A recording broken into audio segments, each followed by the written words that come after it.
Seeds grown by nature, plants grown with love. Stop and smell the flowers, bloom with all your love.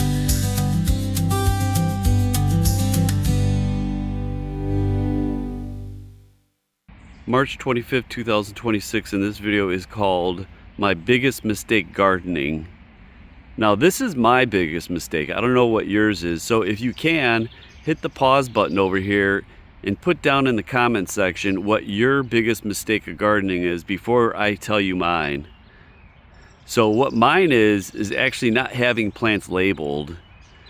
Now this is a peach, but I'm missing my label, and I'm a stickler for knowing the names of these plants. Other people, they don't really care. Some people I know just plant it, whether it's a perennial or whatever, and they just throw the label out. But I'm just the opposite, and I know if you're a gardener, you kind of know what I'm talking about. Now this definitely is a peach, but the problem is the label is missing on this tree, and I know I bought it with it. So usually the labels, they're going to be on the branch or the twig, or they're going to be in the ground, and I have neither of them. So I'm going to give you a couple tidbits of what you could do to prevent you from not knowing what your trees or plants are labeled as, and we'll see if you agree with me that knowing the variety is my biggest concern. And this is actually my biggest mistake in gardening, is growing stuff without knowing what the variety is. Like I said, some people don't care, but I've been gardening for a long time. Whether it's fruit trees, vegetables, or perennials, no matter what it is, I really want to know what the label and the name is. Now here's an apple that I have. It's red on the outside and it's pink on the inside. And the reason why I know it is it's called Red Love. Now this is a really nice label over here. I've had this plant for a couple years and it hasn't faded at all. Now you're gonna notice some labels, they were printed but they fade, and some, they get burnt into the plastic. So you're pretty good for at least a couple of years, but I would do a backup of having a little catalog, a log book of where you bought your plants from and what variety it is, and actually where in the garden that you put it. But this is Red Love, which is a really cool apple. It's gonna have pink flesh instead of the white. And like I said, the reason why I know it is because I got the label. Now here's another apple tree that I have. I'm growing this one in this pot over here, but check this out. This is the double whammy. Now this company, they have the label. Look at that. This is what I'm talking about, the fading label. And look at, they actually had two labels on it, and they both faded. And look at, I never ended up tagging the pot. So this is an unknown right here for my apples. I only got a couple apples, and because I saved the invoices, I should be able to figure out what it is.